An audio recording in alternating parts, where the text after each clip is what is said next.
Hello, my dear friends, and welcome to Fireside Mysteries. I'm Edward, your host. You may know me from Warm Pages. Before we begin, I'd love to hear from you. What's the weather like where you are tonight? And do you have a little evening ritual that helps you unwind? Share it with us. I truly enjoy reading your comments. And don't forget to subscribe. Now settle in. Our story begins. Chapter 1. The Bitter Wind and the Bad Neighbour. The mist came rolling in from the sea like a living thing, thick and grey and cold as a witch's breath. Police Constable Hamish Macbeth stood at the window of his kitchen, watching it swallow the village of Loch whole, and thought with satisfaction that it was a perfect day for doing absolutely nothing. He was a tall, thin man with hazel eyes and red hair, and he had perfected the art of avoiding work to a degree that would have horrified his superiors in Strathbane. But Hamish had no superiors in Loch, not really. He was the only policeman for miles, and he intended to keep it that way. The kettle whistled on the stove. Hamish poured himself a mug of strong tea and carried it through to the living room, where his dog Lugs was sprawled in front of the peat fire, and Sonsi, his wild cat, lay curled on the sofa like a fur cushion with teeth. Outside, the wind howled down from the mountains, rattling the windows and making the whole police station creak like an old ship. Hamish sipped his tea and contemplated the stack of paperwork on his desk. It could wait. Everything could wait on a day like this. He was just settling into his armchair with a well-thumbed detective novel when he heard the sound of a vehicle grinding up the road. Hamish frowned. Nobody in their right mind would be out in weather like this unless they had to be. The vehicle stopped outside. A car door slammed. Heavy footsteps crunched on the gravel path. The knock on the door was loud and imperious, the kind of knock that demanded immediate attention. Hamish sighed, marked his place in his book, and went to answer it. The man on his doorstep was short and square, with a red face and small piggy eyes. He wore an expensive wax jacket and Wellington boots that looked as if they had never seen mud. Everything about him screamed money and arrogance. "Are you the policeman?" the man demanded, not bothering with pleasantries. "Aye," said Hamish mildly. "Police Constable Macbeth, and you are?" "Sir Percival Vane," the man announced, as if Hamish should recognise the name. When Hamish's expression remained politely blank, Vane's face darkened. "I've just purchased the old estate at the edge of the village. The Silent House." Hamish's interest sharpened. The Silent House had stood empty for 30 years, a crumbling monument to better days. "Is that so? Welcome to Loch then." "Don't waste my time with Highland pleasantries," Vane snapped. "I'm here to report trespassing. There are sheep on my land, dozens of them. I want them removed immediately." Hamish looked past Vane to the expensive Range Rover parked in the road. "Those will be the communal grazing lands. The crofters have had the right to graze their animals there for generations." "Not any more, they don't. I own that land now, and I won't have it used as a sheep pen. Get them off, or I'll have them shot." The pleasant warmth Hamish had been feeling from his tea and his fire evaporated. "Now then," he said, his Highland accent becoming more pronounced, "you can't just go about threatening to shoot folks' animals. There are laws about grazing rights." "There are laws about property rights too," Vane retorted, "and I suggest you enforce them, Constable, or I'll be speaking to your superiors about your incompetence." He turned on his heel and stalked back to his vehicle, leaving Hamish standing in the doorway with the cold mist swirling around his ankles. By evening, word of Sir Percival Vane's arrival had spread through Loch like wildfire. Hamish heard the full story when he stopped by the Loch Hotel for his dinner. "The man's a menace," declared Archie McLean, the local fisherman, slamming his whisky glass on the bar. "He's put up fences across the old path to the moors. How are we supposed to get to the high pastures now?" "Aye, and he's threatening to sue old Willie for letting his dogs bark," added someone else. The landlord, Mr. Johnson, shook his head grimly. "He was in here earlier, insulting everyone, called us all peasants, said we should be grateful he's investing in our backwater village." Hamish listened to the complaints pile up and felt a familiar sense of foreboding. He had seen this before. Rich outsiders who bought Highland property and thought they could treat the locals like servants. It never ended well. The door to the hotel opened, letting in a blast of cold air and a small, neat figure wrapped in a thick coat. Mrs. Morag Menzies, the village schoolteacher, stamped the snow from her boots and unwound her scarf. "Good evening, everyone," she said in her soft, gentle voice. My, what a terrible night. There was a chorus of greetings. Everyone liked Mrs. Menzies. She had taught most of their children, and she had a kind word for everyone. "We're just discussing our new neighbour," said Archie sourly. Mrs. Menzies' pleasant face clouded with concern. "Oh dear. Yes, I heard about the trouble. Such a shame. I'm sure if someone were to speak to Sir Percival calmly, explain how things work here, he might be more reasonable." "The man doesn't want to be reasonable," Archie growled. "He wants to lord it over us." "Well," said Mrs. Menzies diplomatically, "perhaps he's just adjusting to Highland life. London must be very different. I'll take him some scones tomorrow. A friendly gesture might help smooth things over." Hamish admired her optimism, even if he didn't share it. Mrs. Menzies saw the best in everyone. It was one of her most endearing qualities, though Hamish sometimes thought it left her vulnerable to being taken advantage of. The next morning, Hamish was feeding his sheep when he saw Mrs. Menzies walking up the road toward the silent house, a basket over her arm. She gave him a cheerful wave. "Wish me luck, Hamish," she called. "Be careful," he called back, but she was already disappearing into the mist. He returned to his sheep, trying to ignore the uneasy feeling in his gut. The Highland mist pressed close around him, muffling all sound, making the world feel small and isolated. Somewhere in that mist was Sir Percival Vane, making enemies faster than a man had any right to. Hamish had a bad feeling about this, a very bad feeling indeed. But he had no idea just how bad things were about to become. Chapter 2. Death in the Locked Library. Hamish was in the middle of his breakfast when the telephone rang. It was 8:30 on a grey Tuesday morning, and he had been looking forward to a peaceful day of pottering about the croft. The sheep needed checking, there was a fence to mend, and he had a new Ian Rankin novel waiting on his bedside table. Official police work had not featured anywhere in his plans. The voice on the other end of the line was high and panicked. "Mrs. Henderson, Sir Percival Vane's newly hired housekeeper." "Oh, Constable Macbeth, you must come at once. It's terrible, just terrible. Sir Percival, he's dead." Hamish felt his peaceful day evaporate. "Calm down now, Mrs. Henderson. Are you certain he's dead?" "Oh, aye, there's no doubt about it. His head's all bashed in." "And there's blood everywhere." Hamish grabbed his jacket. "Don't touch anything. I'll be there directly." He drove through the village with the blue light flashing, Lugg sitting upright in the passenger seat, with his tongue hanging out, clearly delighted by the excitement. The mist had lifted slightly, revealing the looming bulk of the silent house against the grey sky. Mrs. Henderson met him at the door, wringing her hands. She was a stout woman from Brakey, brought in by Vane because he didn't trust the locals. "He's in the library," she said, her voice shaking. "I found him when I came to clean this morning. The door was locked from the inside. I had to get the gardener to break it down." Hamish followed her down a dark corridor lined with portraits of stern-faced ancestors. The house smelled of damp and decay, with an underlying note of expensive cologne that must have belonged to Vane. The library was a grand room with floor-to-ceiling bookshelves and tall windows looking out over the moors. Sir Percival Vane lay sprawled on the Turkish carpet in front of the fireplace, his skull crushed by a heavy marble bust that lay beside him. The bust depicted a Highland chieftain with a fierce expression, now spattered with blood and hair. Hamish knelt beside the body, careful not to disturb anything. Vane had been dead for several hours, judging by the temperature of the skin. The blow had been brutal and precise, struck from behind with considerable force. He stood and examined the room. The heavy oak door was fitted with a substantial bolt, which Mrs. Henderson said had been drawn when she tried the handle. The windows were locked from the inside. A state-of-the-art security panel on the wall showed a steady green light, indicating the system had been active all night. It was, Hamish reflected with dismay, a classic locked room mystery. And he hated locked room mysteries.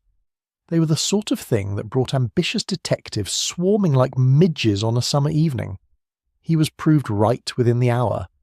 Detective Chief Inspector Blair arrived from Strathbane in a convoy of police vehicles, bringing with him the full circus of scene-of-crime officers, photographers, and general chaos.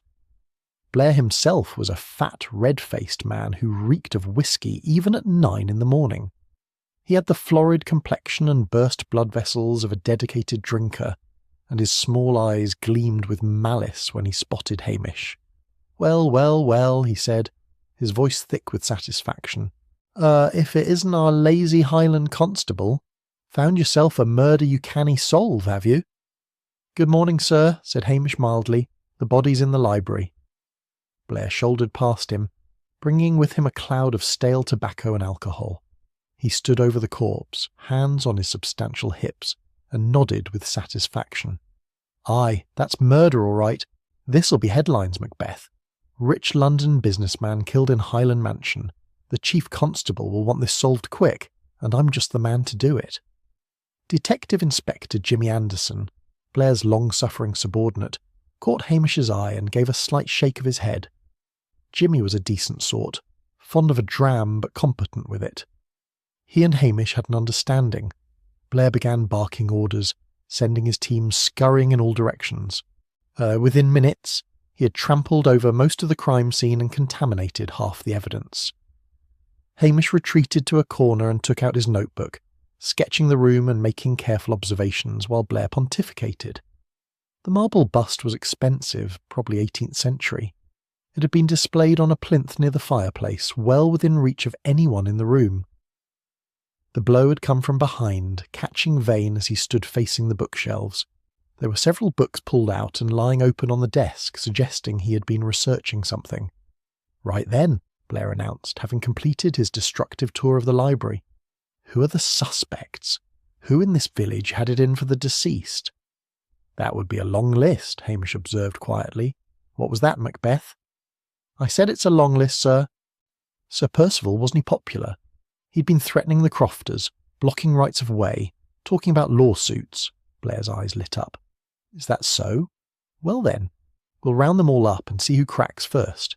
Can't be that hard. Probably some local who lost his temper." At that moment there was a knock on the library door. Mrs. Morag Menzies stood in the doorway, her kind face pale with shock, carrying a tray laden with mugs and a large thermos. "Oh my goodness," she said softly. "I heard the terrible news. I thought the officers might need some hot coffee. It's such a cold morning." Blair's expression softened slightly. Even he wasn't immune to Morag's gentle manner. "Aye, well that's kind of you, Mrs. Menzies," Hamish supplied. "She's the village school teacher." Morag set down the tray and poured coffee with steady hands, though Hamish noticed her fingers trembled slightly. "I can't believe this has happened. Poor Sir Percival. I brought him scones only yesterday, trying to welcome him to the village." "Did you now?" Blair said, accepting a mug. "And how did he receive them?" "He was rather brusque, I'm afraid," Morag admitted. "But I hoped he might come around in time. He seemed very stressed about something. Kept talking about teaching the locals a lesson." Blair nodded sagely, as if this confirmed his theories. "I'll need a list of everyone who had words with the deceased. Can you help with that, Mrs. Menzies?" "Of course, Inspector. I'll write it all down for you." She reached into her handbag and produced a small notebook and pen. Within minutes, she'd compiled a neat list of names and grievances, her handwriting precise and teacherly. Hamish watched her work, impressed despite himself. Mrs. Menzies had a remarkable memory for village affairs. She knew exactly who had quarrelled with Vane, when, and about what. "There you are," she said, handing the list to Blair. "I do hope this helps. Such a dreadful business. And in a locked room too. It's like something from an Agatha Christie novel." "Aye, well, this is real life, not a book," Blair said importantly. "And I'll have this solved before the week is out, mark my words." After Morag left, Blair turned to Hamish with a nasty smile. "You see, Macbeth? That's what helpful cooperation looks like. Not like these surly Highlanders who won't give a straight answer to save their lives." Hamish said nothing. He was thinking about locked doors and security systems, and wondering how the killer had managed to get in and out without leaving a trace. It was, he reflected, going to be a long investigation, and with Blair in charge, it was likely to get a lot of innocent people into trouble before the truth came out. He would have to conduct his own inquiries, quietly and carefully, before Blair's ham-fisted approach caused irreparable damage. The game, as they said, was afoot. Chapter 3. Sifting the Highland Gossip. The rain had started by afternoon, a fine, persistent drizzle that turned the world grey and made everything damp. Hamish sat in his police Land Rover outside the Curry sisters' cottage, watching the wipers sweep back and forth and steeling himself for the conversation ahead.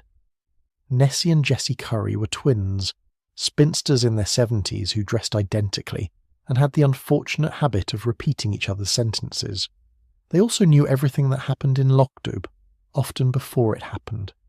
If anyone had seen something useful the day before Vane's murder, it would be the Curry sisters. He knocked on their door and was ushered into a sitting room so cluttered with doilies and china figurines that he was afraid to move. The sisters sat him down in a chair that had probably been old when Queen Victoria was young, and Nessie poured tea from a pot covered with a knitted cosy. "Terrible business at the Silent House," Nessie said, her beady eyes gleaming with excitement. "Terrible business," echoed Jessie. "Aye," Hamish agreed, accepting a cup and saucer. "I'm trying to piece together Sir Percival's movements on the day before he died. Did either of you see anything unusual?" The sisters exchanged glances, and Hamish knew he'd struck gold. "Well now," Nessie began, "we did see something odd down by the harbour." "Down by the harbour," Jessie confirmed. "It was late afternoon, just before the mist came in. Sir Percival was having words with a young man, a stranger." "A stranger?" Hamish leaned forward carefully, mindful of a Dresden shepherdess teetering on the arm of his chair. "Can you describe this man? 30-ish, maybe younger. Dark hair, expensive clothes. Not from around here." "Not from around here," Jessie agreed. "They were arguing something fierce. We couldn't hear what about, but Sir Percival was waving his arms about, and the young man looked ready to strike him." "Ready to strike him. Did you see where the young man went afterward?" Nessie shook her head. "He got into a fancy car, one of those German ones, and drove off towards Strathbane." "Towards Strathbane?" Hamish made notes, thanked the sisters for the tea, and extracted himself carefully from the cottage. A mysterious young man arguing with Vane the day before his death was certainly worth investigating. Though with Blair in charge, the information would probably be ignored in favour of arresting the nearest convenient crofter. His next stop was less official, but potentially more useful. Angus MacDonald lived in a tumble-down cottage on the hill above the village, where he claimed to have the second sight. Hamish had long suspected that Angus's visions came less from supernatural sources than from a well-developed network of gossips and an ear for useful information. He found the old man sitting by his peat fire, a glass of whisky in his gnarled hand. Angus greeted him with a gap-toothed smile. "I've been expecting you, Hamish Macbeth." "I'm sure you have," Hamish said dryly, sitting down uninvited. "Half the village probably told you I was doing the rounds," Angus cackled. "Aye, maybe so." "You're wanting to know about yon Vane fellow? What can you tell me?" The old man stared into his fire, his rheumy eyes distant. "Death was following that one like a shadow. I saw it clear as day when he arrived. A man who makes enemies of everyone will find one enemy too many." "That's not very specific, Angus." "Specific enough. But I'll tell you this for nothing. The night before he died, Sir Percival was in the Lockdoub Hotel until closing time, drinking brandy and making threats. Said he had dirt on half the village and wasn't afraid to use it. Now that was interesting. What kind of dirt? Financial things mostly. Debts, bankruptcies, things people thought were buried in the past. He was enjoying himself, lording it over folk. Mrs. Wellington left in tears, and Dr. Brodie looked ready to throttle him. Hamish frowned. Doctor. Brodie was the village physician, a competent man in his 50s with a quiet manner and steady hands. He couldn't imagine what Vane might have on him. Anyone else? Archie MacLean nearly came to blows with him. Vane said he was going to seize Archie's harbour shed over some old debt. Archie called him a thieving English bastard, and Mr. Johnson had to separate them. "Thank you, Angus. That's helpful. Is it now?" The old man's eyes gleamed. "Then you'll not mind leaving a bottle behind for my trouble." Hamish had anticipated this. He produced a half bottle of decent whisky from his jacket pocket and set it on the table. Angus's information was usually worth the price. His final visit of the day was to Jimmy Anderson, who he found in his flat in Strathbane, nursing a hangover and looking thoroughly fed up. Blair's a nightmare," Jimmy groaned, accepting the bottle of whisky Hamish had brought. "He's convinced it was one of the locals, won't hear any different. He's talking about mass arrest to shake someone loose. Can he do that? There's no evidence. When has that ever stopped Blair?" Jimmy poured them both generous measures. The autopsy results came back this afternoon. Single blow to the back of the skull, delivered with considerable force. The pathologist says whoever did it knew what they were doing. It was precise, calculated, not the sort of blow you'd get in a drunken brawl. Hamish absorbed this information. What about the locked room? Any theories? That's the puzzle, isn't it? The door was bolted from inside, the windows locked, security system active. The SOCOs found no secret passages, no hidden doors, nothing. It's like the killer vanished into thin air. There has to be an explanation. Well, you're welcome to find it. Blair's not interested in puzzles. He wants an arrest, and he wants it fast. Jimmy took a long drink. Between you and me, Hamish, I think this one's going to need your kind of careful thinking. Blair's going to railroad someone innocent if we're not careful. That's what I'm afraid of, Hamish admitted. He swirled the whisky in his glass, watching the amber liquid catch the light. I need to see those crime scene reports, Jimmy, and the security system logs. I thought you might. Jimmy reached into his briefcase and produced a folder. This conversation never happened. What conversation? Hamish said, slipping the folder into his jacket.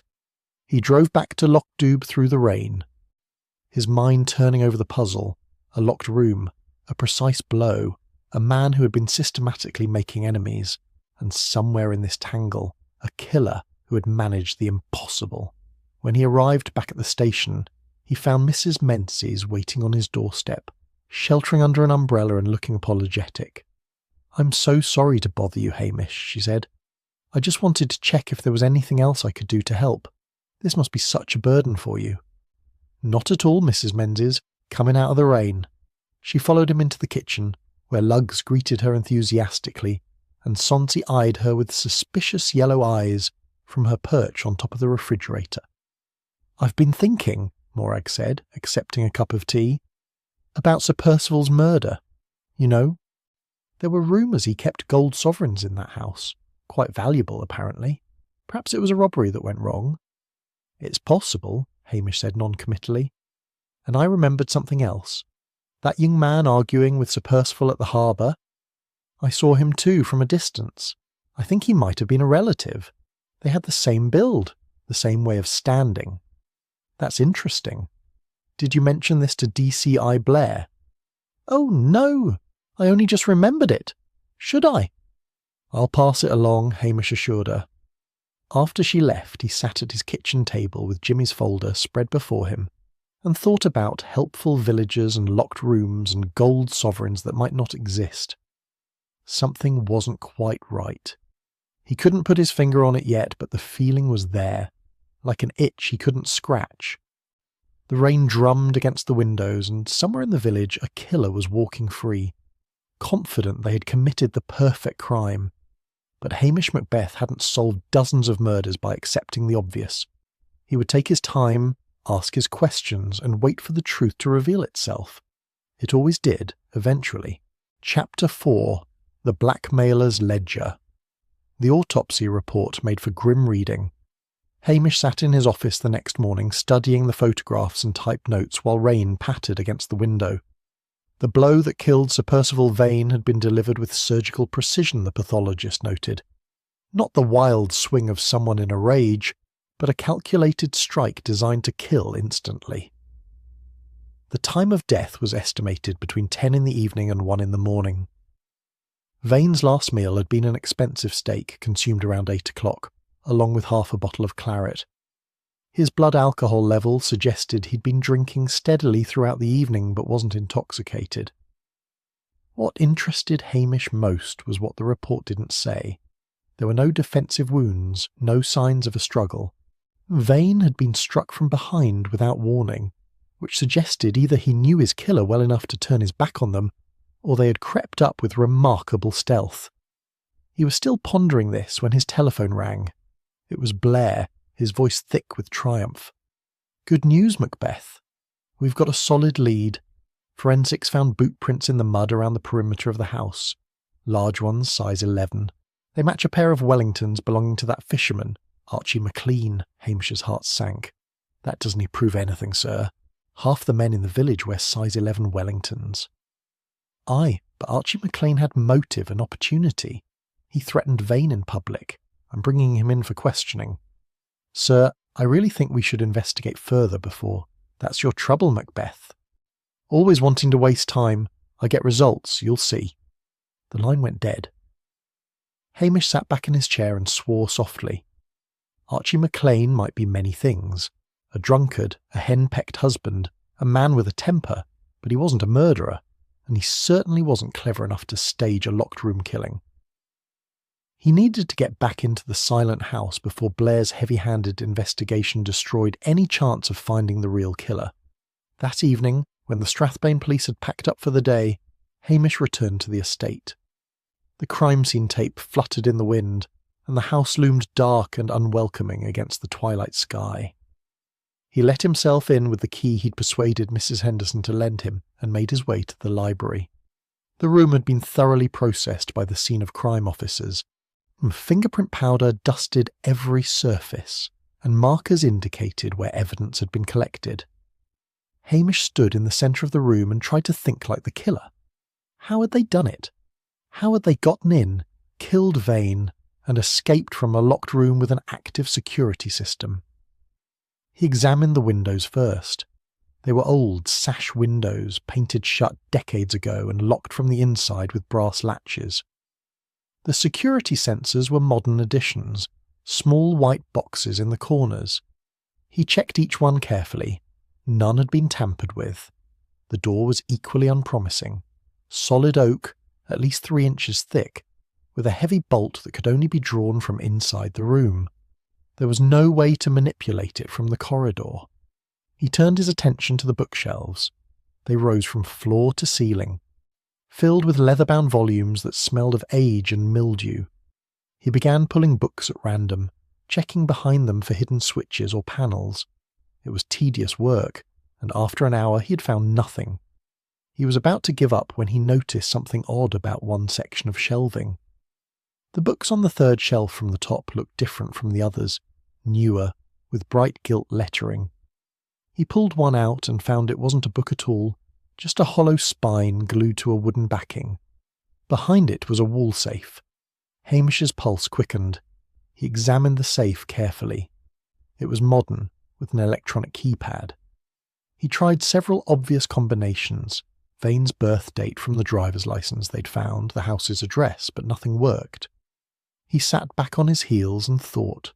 A man like Vane, arrogant and controlling, would choose a combination that meant something to him personally. He pulled out his phone and looked up Vane's biography on the internet. The man had made his fortune in a hostile takeover in 1998. He tried 1998.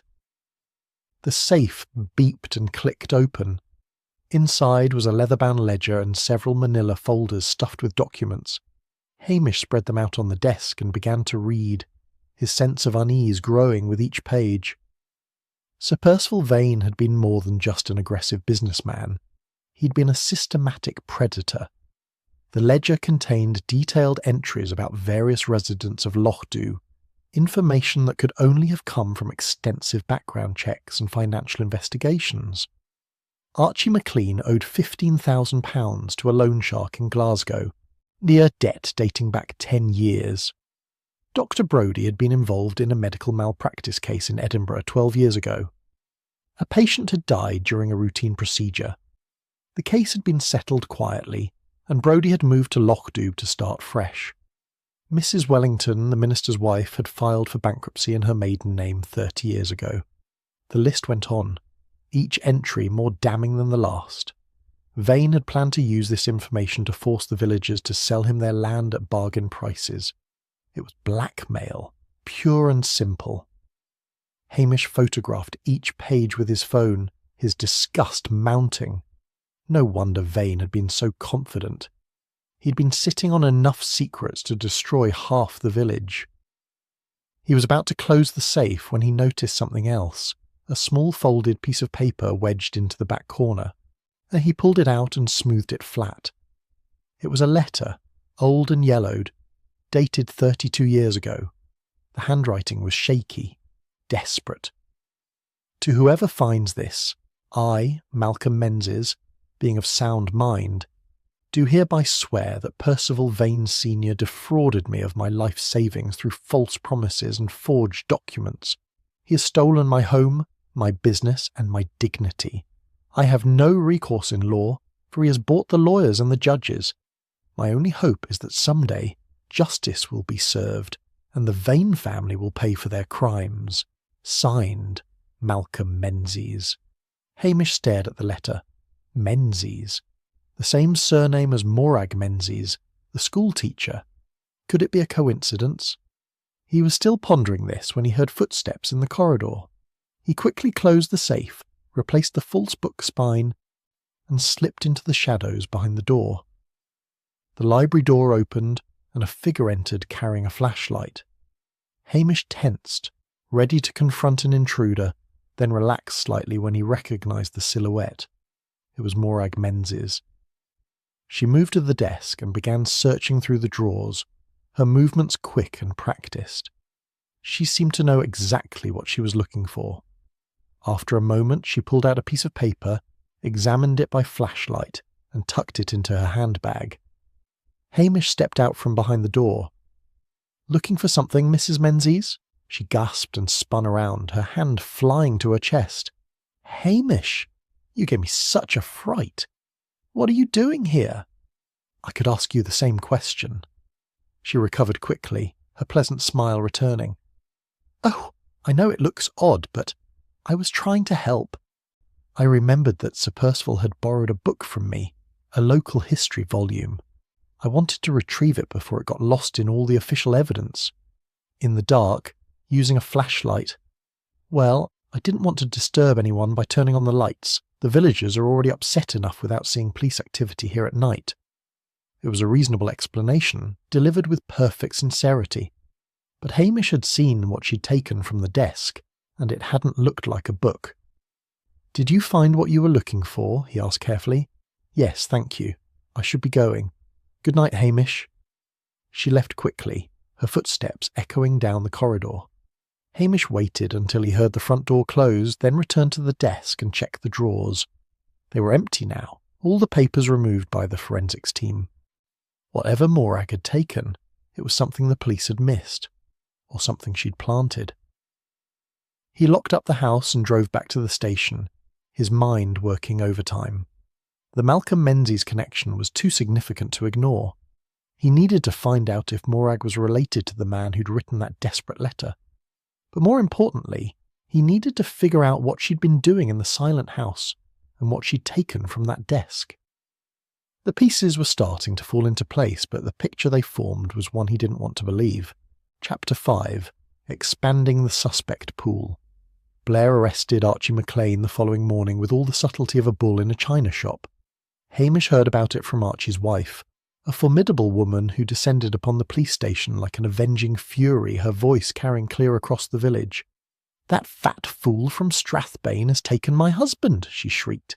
"Says he's a murderer. Archie McLean couldn't murder a haggis, never mind a man." "Calm yourself, Mrs. McLean," Hamish said, though he privately agreed with her assessment. "I'm sure it's just routine questioning." "Routine? They've got him in handcuffs, in front of the whole village." She leaned across Hamish's desk, her eyes blazing. "You're supposed to be the law here, Hamish Macbeth. Are you going to let that Strathbane idiot railroad my husband?" "I'll do what I can," Hamish promised, though he wasn't sure what that would be. Blair had the authority, the evidence, and the determination to see this through. After Mrs. McLean stormed out, Hamish sat down and reviewed his notes. The boot prints were circumstantial at best. Yes, they were Archie's size, but so were dozens of other men's boots in the village. And Archie had been drunk as a lord the night of the murder, according to multiple witnesses at the pub. More interesting was the expanding list of people who had serious grudges against Vane. The blackmail ledger had revealed a web of secrets and threats that gave half the village a motive. He was mulling this over when Dr. Brodie appeared at the door, looking haggard and grey. The physician was normally a picture of calm competence, but today he seemed to have aged 10 years overnight. "Hamish, I need to speak with you. In confidence." "Come in, doctor. Sit down."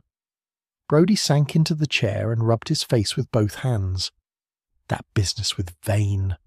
I need you to know the truth before Blair digs it up and twists it into something it wasn't." "The medical malpractice case in Edinburgh?" Brodie's head snapped up. "You know about that?" "Vane kept detailed records of everyone's past. I found his files." The doctor's shoulders sagged. "Then you know. A patient died during what should have been a simple procedure. It was my fault, Hamish. Not entirely. The patient had a hidden heart condition we couldn't have predicted, but I made a mistake. A small one, but in medicine, you know how small mistakes can be fatal. You were cleared, weren't you?" "Officially, yes. The inquiry found insufficient evidence of negligence, but I knew the truth. I couldn't practice in Edinburgh anymore, not with that hanging over me, so I came here, to Lochdoub, where I could start fresh and do some good." "And Vane threatened to expose you?" "He said he'd send the full case file to the General Medical Council, demand a new inquiry. It would have destroyed me, Hamish. I'd have lost my licence, my livelihood, everything." Brodie's voice cracked. "But I didn't kill him. I swear it on my medical oath. I was playing cards with Reverend Wellington until midnight. You can check." "I will," Hamish said gently. "Thank you for being honest with me, Doctor." After Brodie left, Hamish added the alibi to his notes. That was one suspect he could likely eliminate, assuming the Reverend confirmed the story. The next complication arrived in the form of a sleek BMW pulling up outside the station. A young man in an expensive suit climbed out, looking thoroughly out of place in the Highland village. He introduced himself as Callum Vane, Sir Percival's nephew from Edinburgh.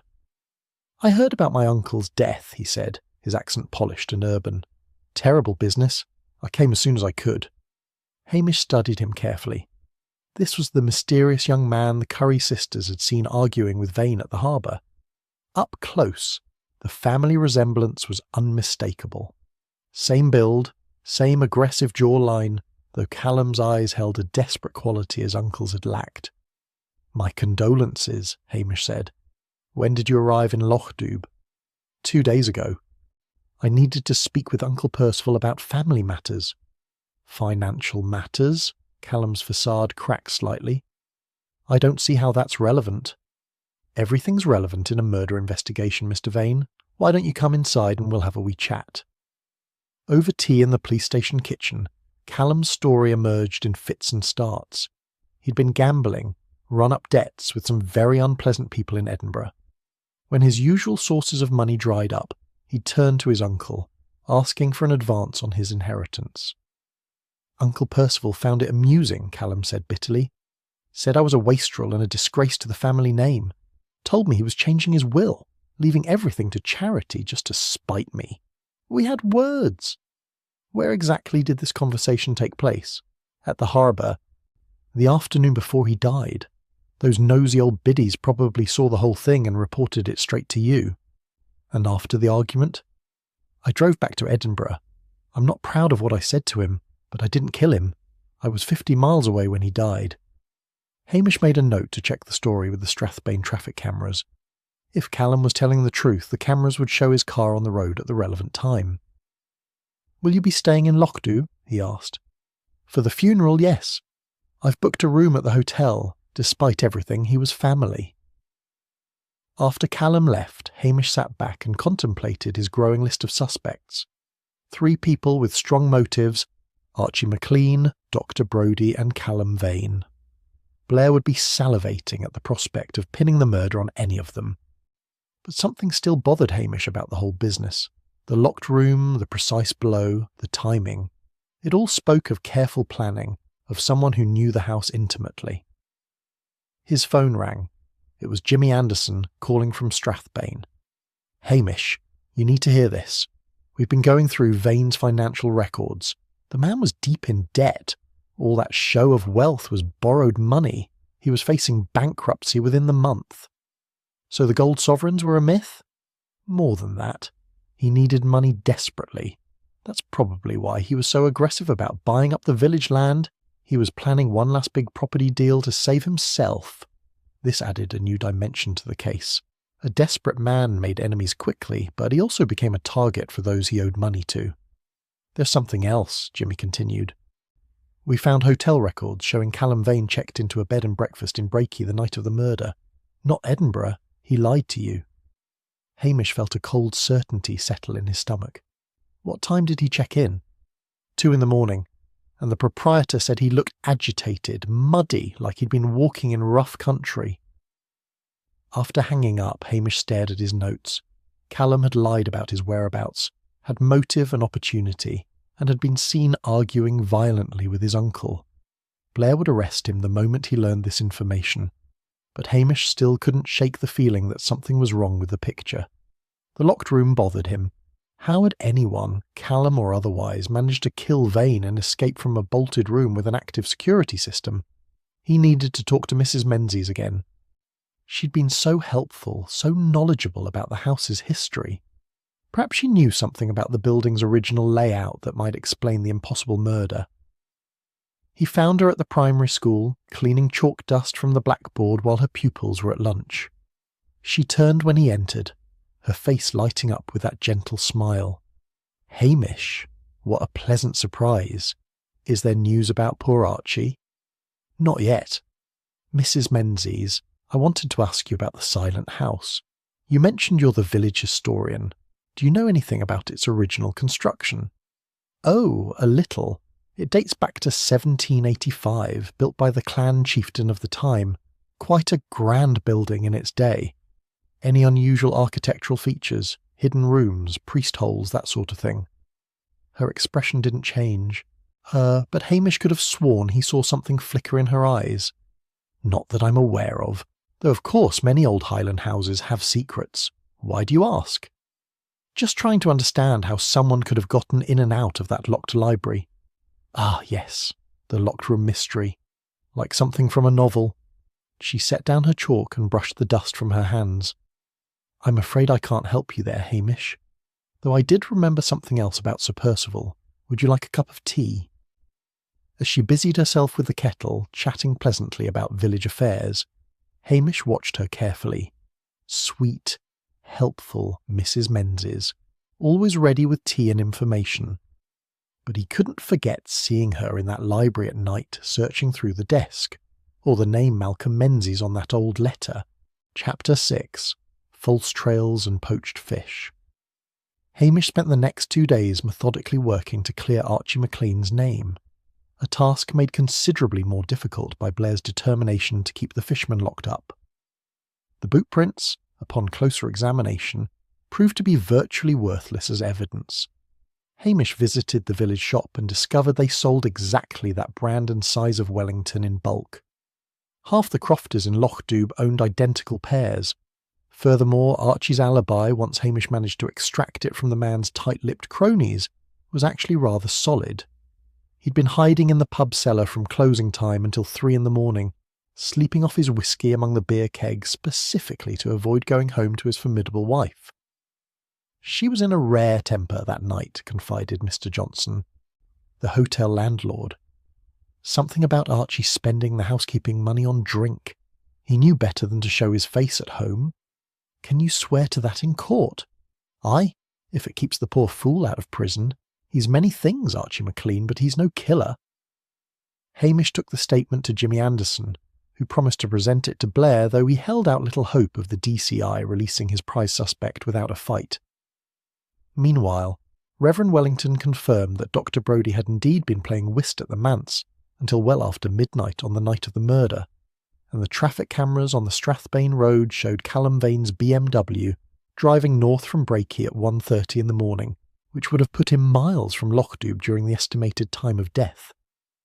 The suspect pool, it seemed, was evaporating before Hamish's eyes.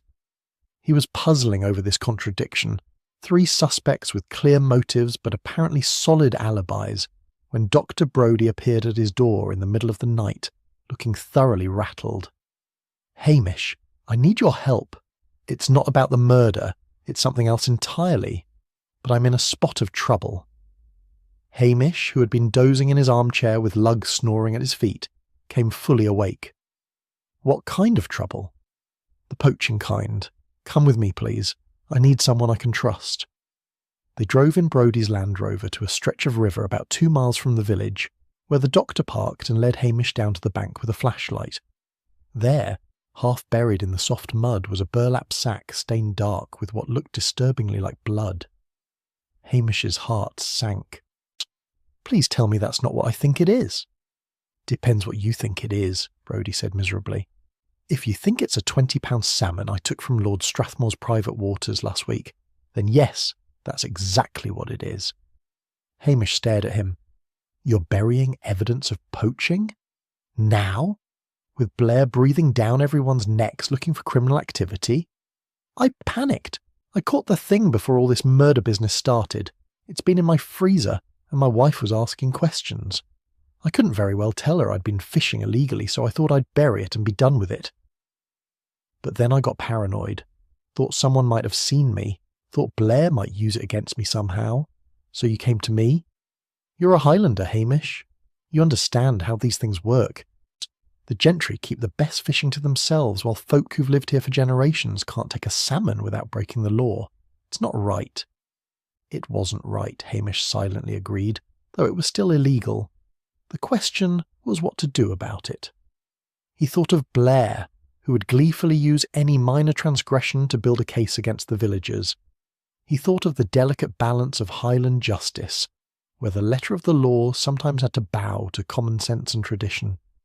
"Give me the sack," he said finally. "What are you going to do?" "What you should have done in the first place. I'm going to take it home and feed it to my cat. Sunsea's been looking poorly lately. A bit of salmon will do her good." The relief on Brodie's face was almost comical. "Hamish, I don't know what to say. Say you'll not be daft enough to poach from Strathmore's waters again, and next time you catch something you shouldn't, come to me first before you start burying evidence all over the countryside." After disposing of the salmon, which Sonsey attacked with considerable enthusiasm, Hamish lay awake thinking about the case. 3 suspects, all cleared, which meant either he'd missed something crucial, or the real killer had been hiding in plain sight all along. His thoughts kept returning to Morag Menzies. Sweet, helpful Morag, who always seemed to be nearby when information was needed, who had been in the silent house at night searching for something, whose surname matched the man who'd written that desperate letter about being defrauded by Vane's father. The next morning, he drove to the county records office in Strathbane, a grim building full of dusty files and bored clerks. After several hours of searching through old property records, he found what he was looking for. The silent house had originally belonged to the Menzies family. Malcolm Menzies had purchased it in 1973, only to lose it to Percival Vane Sr. in 1984 through what the records euphemistically called a business transaction. There was a note about a bankruptcy proceeding, a forced sale, and Malcolm Menzies' subsequent death, listed simply as suicide. The tragedy had left a daughter, aged 12 at the time, Morag Menzies. Hamish sat back in his chair, the pieces finally clicking into place. The silent house wasn't just any property to Morag. It was her childhood home, stolen from her family by the same man whose son had come back to claim it 3 decades later. But knowing the motive didn't solve the central mystery of how she could have committed the murder. The locked room remained an impenetrable puzzle. He was gathering up the records when his phone rang. It was Jimmy Anderson, and he sounded excited. "Hamish, you'll never believe this. Blair released Archie McLean." "He did what?" "Had to. The boot prints turned out to be contaminated evidence. One of the SOCOs admitted he'd walked through the crime scene in similar boots. The whole thing's inadmissible. Blair's furious, of course. He's now convinced it was Callum Vane, wants to bring him in for questioning. The traffic cameras put Callum on the road at the time of death. Aye, but Blair thinks he doubled back somehow. You know how he gets when he's fixed on an idea? After the call ended, Hamish drove back to Lockdow, his mind working furiously. Blair was chasing the wrong suspects as usual, but how could Hamish prove what he suspected without understanding the method? He needed to search the silent house again, but more thoroughly this time. Not just the library, but the whole building. There had to be something he'd missed, some architectural feature that explained the impossible. As he passed the primary school, he saw Morag Menzies in the playground, watching her pupils play in the thin afternoon sunlight. She waved to him, smiling, and he waved back automatically. She looked so ordinary, so harmlessly pleasant. The sort of woman who baked scones for newcomers and remembered everyone's birthday. But Hamish knew now that appearances could be deceiving. Behind that gentle facade was a woman who'd lost everything to the Vane family. A woman who'd waited 30 years for revenge. And if he was right, a woman who'd committed the perfect murder. The question was how to prove it. Chapter 7. Ironclad Alibis. The weather had turned properly miserable, with a wind howling down from Ben Nevis that cut through even the thickest Highland tweed. Hamish spent the morning in the Lockdow Hotel, quietly interviewing the regulars about the night of the murder. The stories were consistent. Archie McLean had been spectacularly drunk, stumbling into the cellar around 11 o'clock and not emerging until Mr. Johnson roused him at dawn. Several witnesses confirmed this, including the hotel's cleaning lady, who'd nearly tripped over him when she went down for supplies at midnight. Like a beached seal he was, she said with considerable satisfaction, snoring loud enough to wake the dead. Hamish crossed Archie off his mental list permanently. The man might have had motive, but he'd been unconscious throughout the crucial hours. Next, he drove to the manse to speak with Reverend Wellington, who confirmed that Dr. Brodie had indeed been present for their weekly whist game until well after midnight. "We played until 12:30, the Reverend said, consulting his diary. "I remember particularly because we had to stop when the clock chimed. Mrs. Wellington insists I keep regular hours. Dr. Brodie left immediately after, drove straight home. His wife can confirm what time he arrived." Which she did, when Hamish telephoned.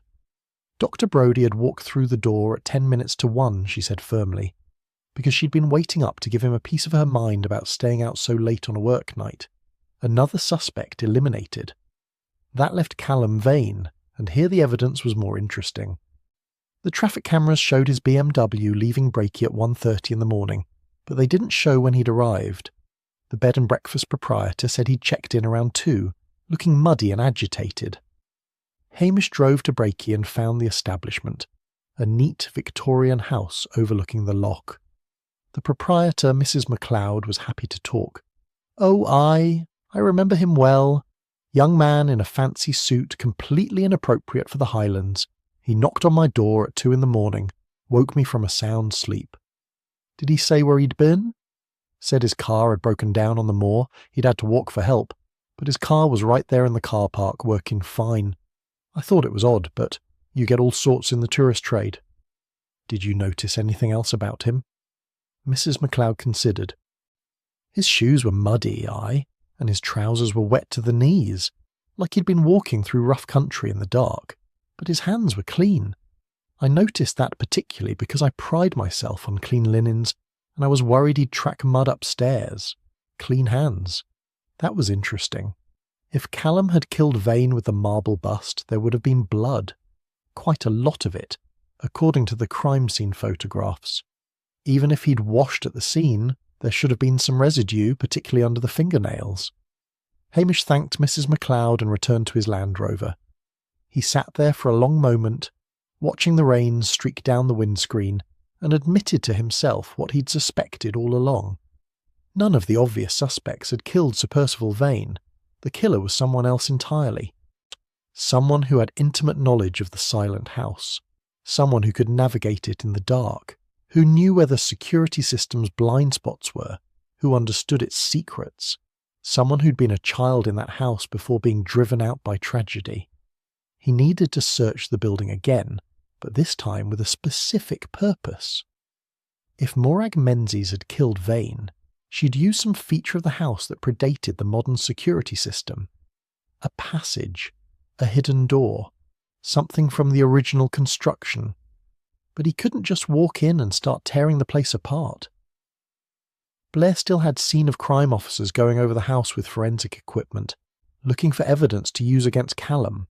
He needed a legitimate reason to be there, and he needed someone who understood old Highland architecture. Yeah, the answer came to him as he drove back through the village and spotted a familiar battered truck outside the hotel. Willie Lamont, the hotel's handyman, was also the closest thing Lochtoob had to an expert on historic buildings. He'd worked on restoration projects all over the Highlands. Hamish found him in the hotel bar, nursing a pint and looking philosophical. "Willie, I need your expertise on something. The Silent House. Do you know anything about its original construction?" Willie's face lit up. He loved nothing more than talking about old buildings. "Oh, aye. Beautiful example of Georgian Highland architecture. I did some work there back in the 80s, before old Malcolm Menzies lost the place. Helped repair the roof, did some work on the interior walls. Any unusual features? Hidden passages, priest holes, that sort of thing?" "Well now, funny you should ask. There was a priest hole, behind the library fireplace, but it hadn't been used in decades, all sealed up with plaster, and there was talk of a passage that connected the library to the old wine cellar, built when Catholic priests had to hide from the authorities, but I never found it, if it exists." Hamish felt excitement building. A passage from the library to the cellar. That's the legend. Would have had a concealed entrance, probably behind a bookcase or wall panel. The old Highland houses were full of such things, but like I said, I never found it. Would a child who grew up in the house know about it? Willie considered this. Aye, I suppose so. Children love secret passages. If it existed, and if the family knew about it, they'd have shown it to their wee one as a treat.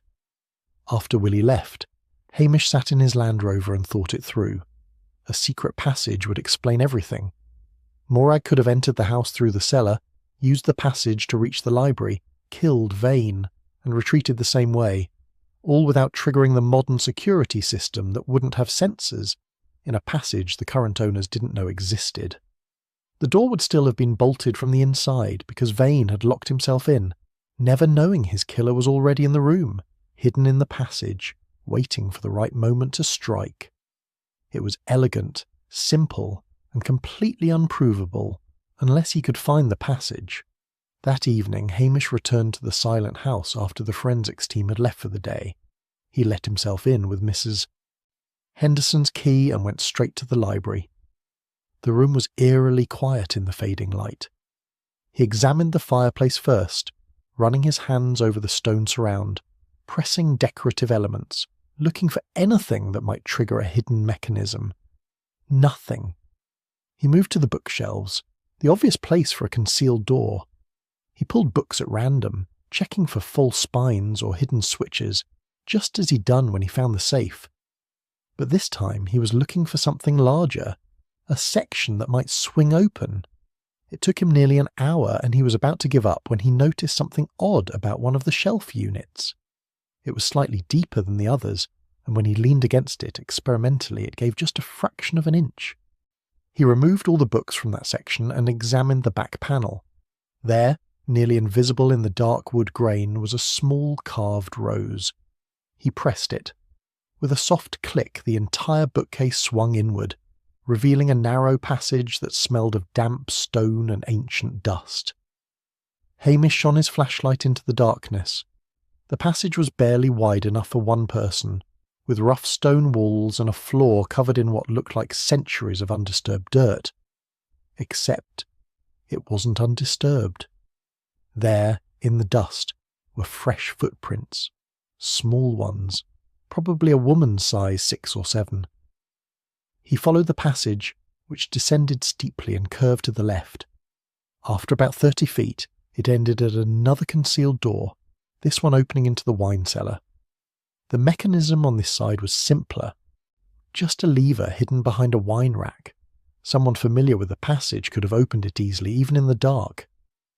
Hamish stood in the cellar and smiled grimly. He'd found his proof of method. Now all he needed was proof of opportunity, and one other crucial piece of evidence to link Morag Menzies conclusively to the crime. Something that placed her in that library on the night of the murder. Something physical, something she couldn't explain away with her gentle smile and helpful manner. He thought back to his initial examination of the crime scene, trying to remember every detail. And then it came to him. The chalk dust, the scrap of vintage wallpaper. He needed to search her classroom. Chapter 8. The School Teacher's Floor. The primary school sat at the edge of the village, a single-storey stone building with cheerful curtains in the windows, and children's artwork pinned to a bulletin board outside. Hamish arrived just after dawn, when the building was still empty and locked. He'd always prided himself on being an honest policeman, more or less. He bent the rules when Highland common sense dictated it, like with Dr. Brodie's salmon, but outright breaking and entering wasn't normally his style. This, however, was different. He needed evidence, and he needed it before Blair did something catastrophically stupid, like arresting Callum Vane and letting the real killer slip away. The lock on the back door was old and simple. Hamish had it open in less than a minute. Mrs. Menzies' classroom smelled of chalk dust, poster paint, and the indefinable scent of childhood. Hamish stood in the doorway, his flashlight playing over the neat rows of desks, the cheerful displays on the walls, the bookshelf full of well-worn readers. Everything was meticulously organised, from the pencils arranged by colour to the papers stacked in perfect alignment on her desk. It was the classroom of someone who valued order and control, someone who liked things just so. He began with her desk drawers.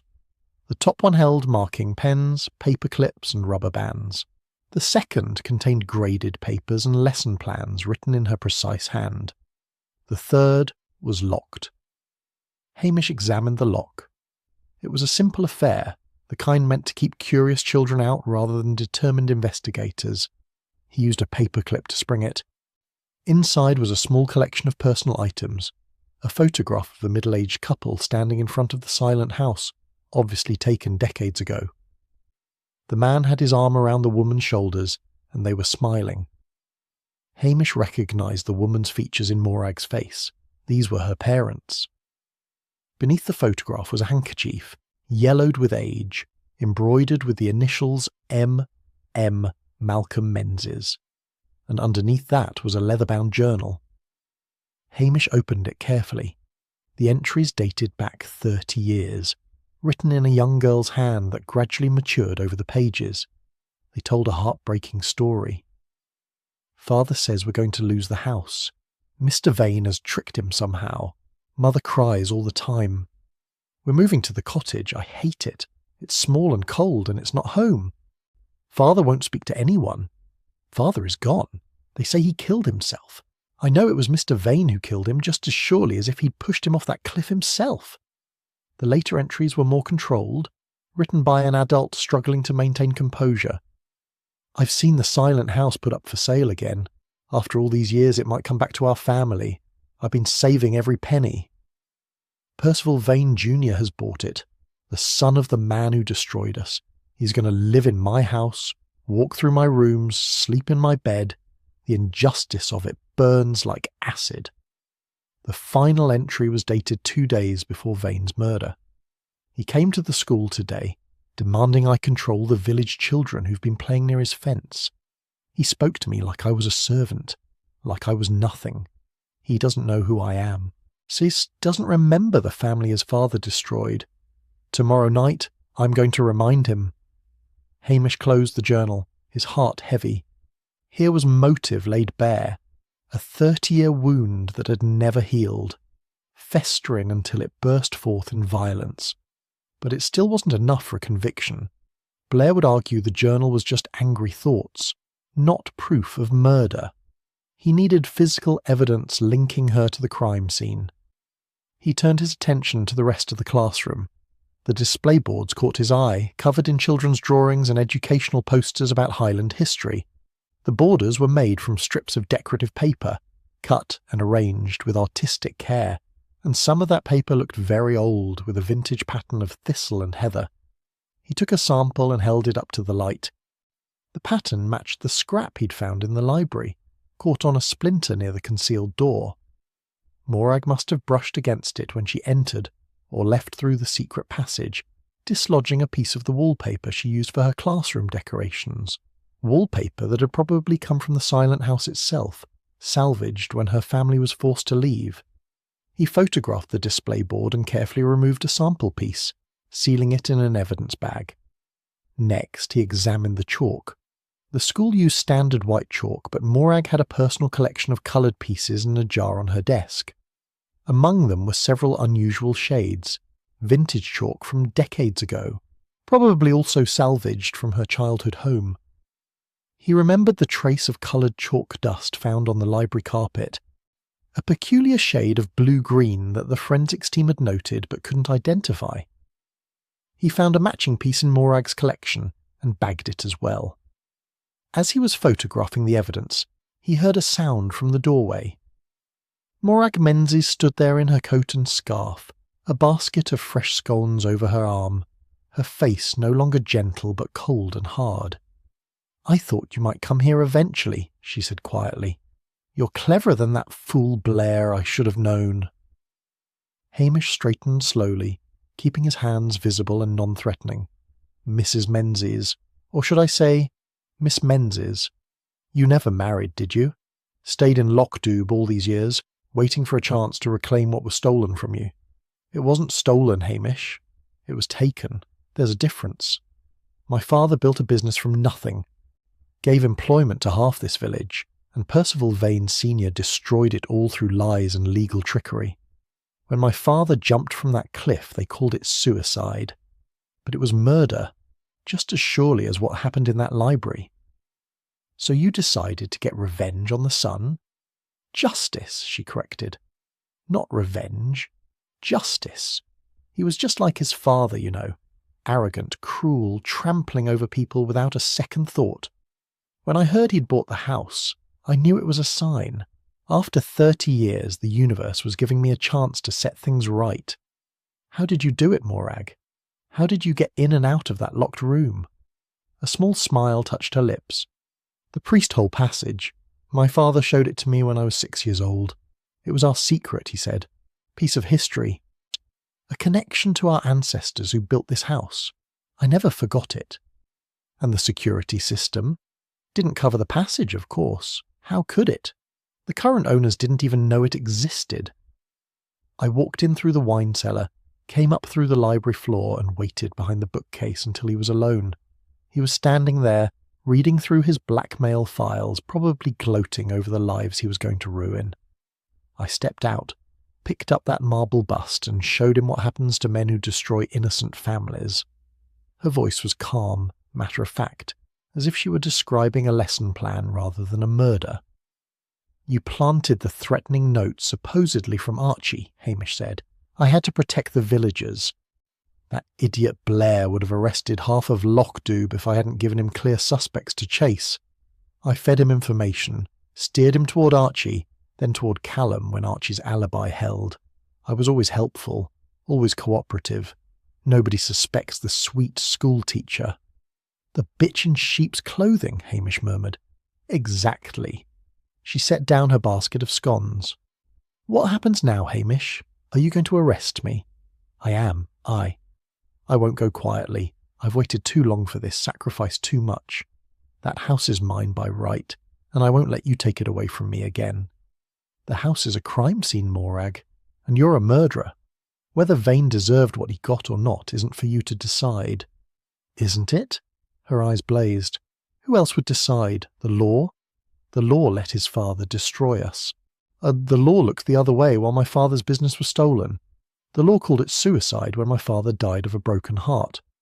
The law isn't perfect," Hamish agreed, "but it's what we have, and you killed a man in cold blood no matter how you justify it." She stared at him for a long moment, and he saw all the years of pain and anger and loss written in her face. Then her shoulders sagged, and she looked suddenly old and tired. You're right, of course. I knew it couldn't last. But for a few days I had my revenge. I walked through those rooms again, remembered what it felt like to be home. It was worth it, Hamish. Worth everything. She held out her wrists for the handcuffs, and Hamish, with great reluctance, arrested the village school teacher for murder. Chapter 9. Sins of the Past. The news of Morag Menzies' arrest hit Loch-Dubh like a thunderclap on a clear day. Within hours, the entire village knew that their beloved schoolteacher had murdered Sir Percival Vane. The reactions ranged from shock to disbelief to, in a few cases, a grudging sort of admiration. Well, if anyone was going to do it, observed Archie McLean, nursing a whisky at the hotel bar, better it be someone with a proper reason than a fit of temper. The Vanes destroyed that family. That's no excuse for murder, countered Reverend Wellington, though his tone lacked conviction. Hamish sat in a corner booth, ignoring his untouched pint and watching the village process the revelation. He felt no satisfaction in solving the case, only a deep weariness. Sometimes being right was the loneliest feeling in the world. Blair predictably had swooped in to claim credit the moment he learned of the arrest. He was currently holding court at the bar, describing in elaborate detail how he'd suspected Morag all along. I knew there was something off about her, he declared, his face flushed with whisky and triumph. Too helpful, that was the giveaway. In my experience, anyone that cooperative is hiding something. Jimmy Anderson caught Hamish's eye and rolled his own in commiseration. They both knew Blair had been ready to arrest Callum Vane right up until Hamish handed him the evidence on a silver platter. The next morning, Hamish drove to Strathbane to visit Morag in the holding cells. She looked smaller somehow, diminished without her classroom around her. But her eyes were still sharp, still defiant. "I didn't expect you to come," she said, sitting across from him in the interview room. "I needed to understand something. Why now? You'd been living in that village for 30 years, watching the house sit empty. Why wait until Vane's son brought it to act?" Morag was quiet for a moment, her fingers tracing patterns on the scarred table. "Because as long as it was empty, I could pretend. I could walk past it and imagine my family still lived there. My father reading in his study, my mother tending her roses. But when young Percival moved in, started changing things, putting up those horrible fences and security systems, it shattered the illusion. He was desecrating my home. So you decided to reclaim it. I decided to make sure no Vane would ever live there again." She looked up, meeting his eyes. "I know you think I'm a monster, Hamish. But you didn't see what his father did to us, the lies he told, the documents he forged. My father was an honest man, a good man, and Percival Vane Sr. destroyed him for profit. I read the letter your father wrote, the one young Vane kept in his safe." Morag's composure cracked slightly. "He kept it? Why?" "I think he liked having proof of his father's crimes. Some men collect trophies. The Vanes collected evidence of the lives they'd ruined. Then you understand why I did what I did." "I understand the why," Hamish said carefully. "That doesn't make it right. Your father wouldn't have wanted you to become a killer to avenge him. My father jumped off a cliff rather than face the shame of losing everything. Don't tell me what he would have wanted." There was nothing Hamish could say to that. He left the interview room feeling more troubled than when he had entered. Back in Loch-Dubh, he found Mrs. Wellington waiting at his station, wringing her hands and looking distressed. "Hamish, I need to speak with you about Morag. There's something you should know, something I should have told you earlier." He ushered her inside and made tea, the Highland cure for all ills. "I knew about her connection to the Silent House," Mrs. Wellington confessed. "I was the minister's wife here 30 years ago when the tragedy happened. I watched that poor child lose everything. Her father was a parishioner, a kind man. What Percival Vane Sr. did to him was nothing short of criminal. Why didn't you say anything when his son arrived?" "Because I didn't think Morag would do anything violent. She seemed to have made peace with the past. She taught the children, contributed to the village, lived a quiet life. I thought the anger had faded." Mrs. Wellington dabbed at her eyes with a handkerchief. I should have known better. Some wounds never heal, they just go underground. After she left, Hamish sat at his desk and thought about the nature of justice. The law said Morag Menzies was a murderer who deserved punishment. But Highland tradition, with its long memory for wrongs and longer memory for the settling of scores, saw things differently. He pulled out the case file and began reviewing the evidence he'd collected. The journal, the wallpaper, the chalk, the confession. It was all there, neatly documented, enough to convict Morag 10 times over. But there was one piece of evidence he hadn't turned over to Blair. The letter Malcolm Menzies had written, accusing Vane Sr. of fraud and forgery. It was still in the safe at the Silent House where Hamish had found it. If that letter came to light during the trial, it would provide powerful context for Morag's actions. It might even lead to questions about whether Vane Sr.'s estate, inherited by his son, had been built on criminal fraud. The Vane family's entire fortune could be called into question. Such revelations would turn the trial into a circus, drag up ancient scandals, and quite possibly result in a sympathetic jury letting Morag off with a light sentence. Or Hamish could simply forget to mention the letter's existence. Let the trial proceed on the facts of the murder alone, without the complicating historical context. He sat there for a long time, the letter in his hands, and torn between his duty as a policeman and his sympathy for a woman who'd lost everything to a man's greed. In the end, he made his decision. He photocopied the letter, put the copy in his personal files, and placed the original in an evidence envelope marked for the Crown prosecution. Whatever happened now would be up to the courts and the jury. He'd done his job. He'd found the killer and assembled the evidence. The rest was out of his hands. That evening he took Lugs for a walk along the beach, watching the sun set over the loch in shades of amber and rose. The dog bounded ahead, chasing seagulls and generally enjoying himself, while Hamish followed at a more sedate pace. He thought about Morag Menzies, sitting in a cell in Strathbane, waiting for a trial that would either vindicate her or condemn her. He thought about her father, standing at the edge of a cliff, choosing death over dishonour. He thought about the Silent House standing empty once again, its secrets finally revealed, and he thought about Blair, preening in the spotlight of a solved murder case, completely oblivious to the real detective work that had been done, which was exactly as Hamish preferred it, because Blair's success meant Hamish's safety. As long as Blair could take credit for solving high-profile cases, he wouldn't recommend Hamish for promotion. And as long as Hamish wasn't promoted, he could stay in Lockdube, tending his sheep and his animals, solving the occasional crime, and living the quiet Highland life he cherished. It wasn't perfect justice, perhaps, but it was the best he could manage in an imperfect world. Lugs came bounding back, a piece of driftwood in his mouth, tail wagging furiously. Hamish took the stick and threw it down the beach, watching the dog race after it with uncomplicated joy.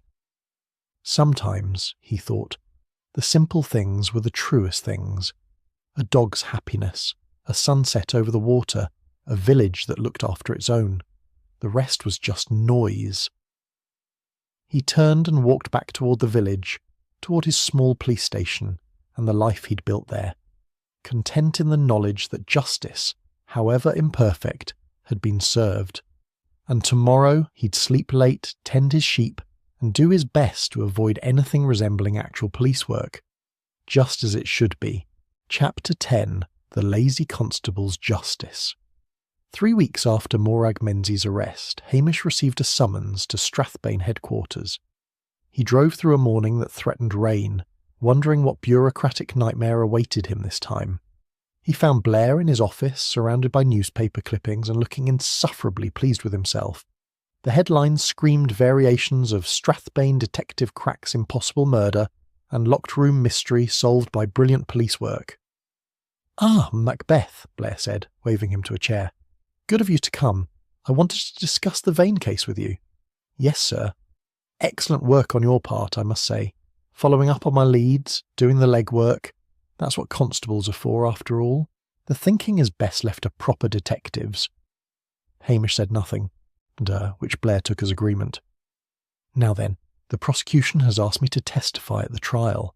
They want me to explain how I unravelled the mystery, pieced together the clues, that sort of thing. I thought you should know in case they call you as a minor witness. Very good, sir. Of course. The real breakthrough came when I realised the schoolteacher was too helpful. In my experience, that's always a red flag. But you wouldn't know that, being stuck up in that backwater village of yours. No, sir. Blair leaned back in his chair, lacing his fingers across his substantial belly. There's been talk of a commendation, possibly even a promotion. The chief constable was very impressed with how I handled this case. Congratulations, sir. Yes, well, hard work and dedication do pay off eventually. Blair's eyes narrowed slightly. There was some mention of you as well, Macbeth. Some fool suggested you deserved recognition for your contribution.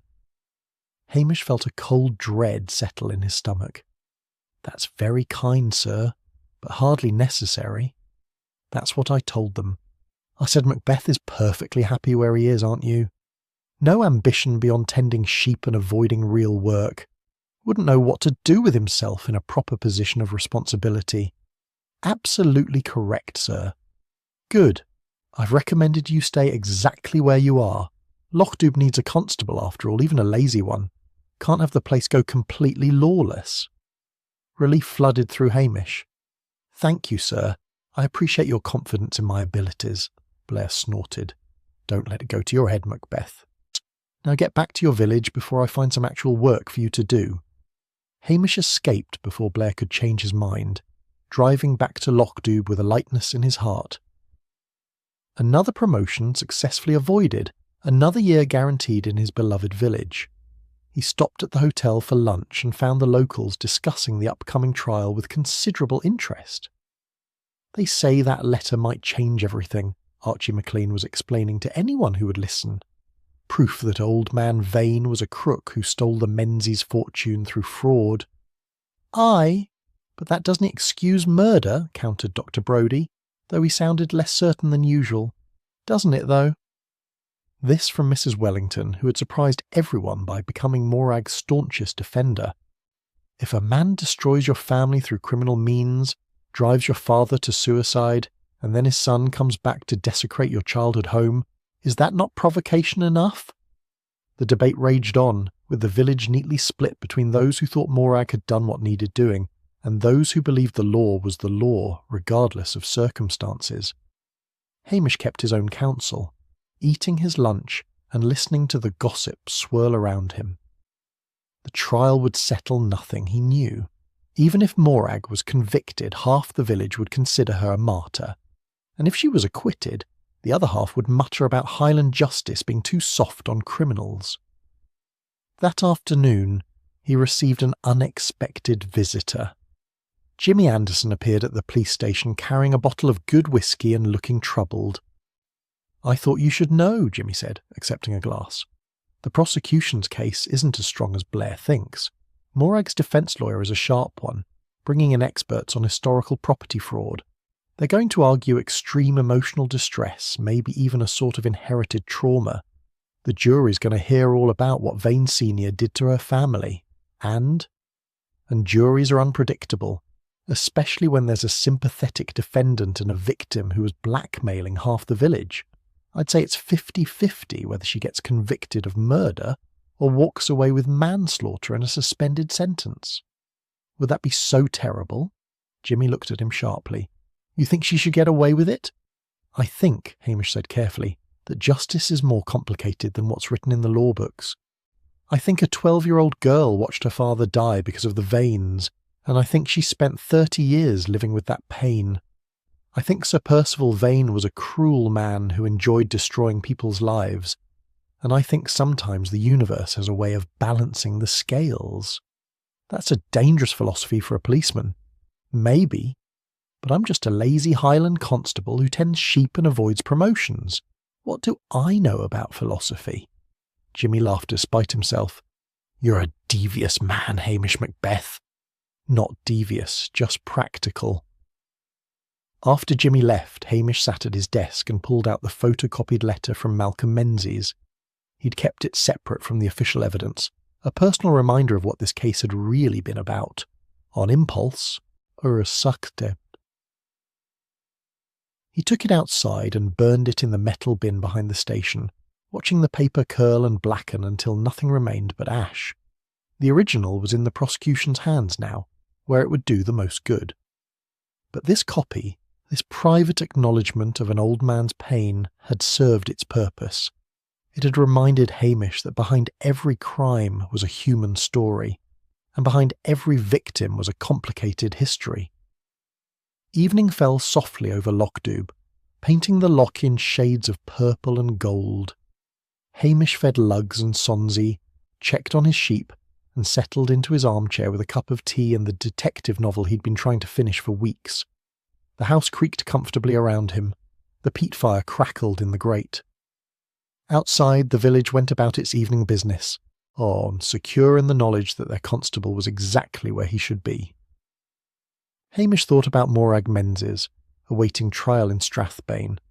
Whatever happened to her now, she had achieved what she set out to do. The Vane family would never live in the silent house again. The property would be sold, probably bought by some Edinburgh lawyer who'd use it as a holiday home, and eventually it would fade back into being just another old Highland house with a complicated past. And Morag, well, she'd made her choice and would live with the consequences, whatever they turned out to be. That was all anyone could do in the end. Lugs padded over and rested his head on Hamish's knee, looking up with adoring eyes. Hamish scratched behind the dog's ears and felt the last of his tension drain away. This was what mattered. Not headlines or commendations or solving impossible murders. Just this quiet life in a small village where he could tend his animals and protect his people, and occasionally, when absolutely necessary, catch a killer.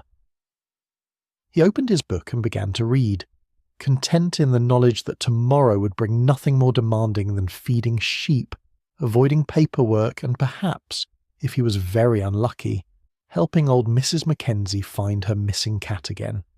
Just another day in Lochdoub. Just another day of being the laziest, most successful constable in the Highlands. And that, Hamish thought with deep satisfaction, was exactly as it should be. He settled deeper into his chair, the book forgotten in his lap, and listened to the wind singing down from the mountains. It carried with it the scent of heather and peat smoke, of the sea and the moors, of home. The silent house might have given up its secrets at last, but Lochdoub itself remained unchanged, a small corner of the Highlands where time moved slowly and justice, however imperfect, always found a way.